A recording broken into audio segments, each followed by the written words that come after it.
With that, let us bring in New Jersey Congressman Jeff Van Drew. Congressman, this is your vacation we're talking about. Would you support canceling or shortening your Easter recess in order to get a deal done?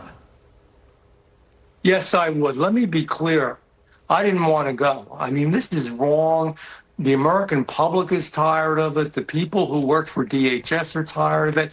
And as we speak now, thank God President Trump did the executive order, but it doesn't include the civilians that work on the Coast Guard, the good men and women, many of whom live paycheck to paycheck. It doesn't include FEMA. It doesn't include other parts of Homeland Security. This is wrong. It's morally bankrupt. I am tired of it. I'm sick and tired of politicians playing games with people's lives. And I've said this before, I'm going to say it again. Not only should we be back, but let me tell you, we should pass a law. And this law should say that Congress does not get paid while there's a shutdown. But not only don't they get paid, they never are going to be able to get the back pay. In other words, you have a shutdown, you don't get paid in Congress, and you're never going to retrieve that money. That money's gone forever. You know what? This wouldn't happen anymore. It wouldn't. We didn't have no more shutdowns and be able to move on. It's bad enough that it's going on, but the worst part is that the Democrats, who are particularly guilty, everybody's in this together, but the Democrats particularly want open borders, and they're willing to fight for open borders so hard they'll ruin good people, Americans' lives in the process. Well, this is the longest shutdown ever experienced by any part of the federal government, and there's a piece in Politico titled "The DHS Shutdown Might Never End," and the piece is about how the lines are already dissipating because the paychecks through the president's executive order have already started to hit bank accounts. But that DHS shutdown, of course, still remains in place. So when Congress is back in session following the Easter break, what happens next?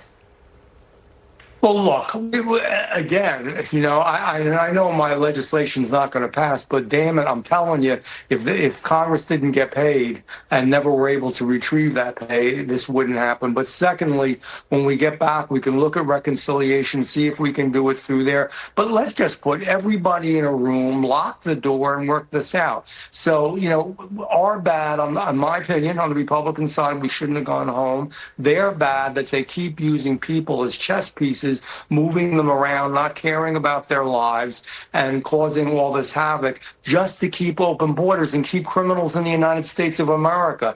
It is all so bizarre, and I'm sick of the Democrats doing this. I'm sick of Congress doing it, and so are the American people. So I guess we'll do it through reconciliation. But this is no joke. It's people's lives, and it stinks. Speaking of bizarre, and speaking of your colleagues across the aisle, Washington State Congresswoman and your colleague on the House Judiciary Committee, Pramila Jayapal, is proposing the following. One, reparations for illegal immigrants impacted by President Trump's crackdown, and also calling for those enforcing it, ICE, CBP, to be held accountable.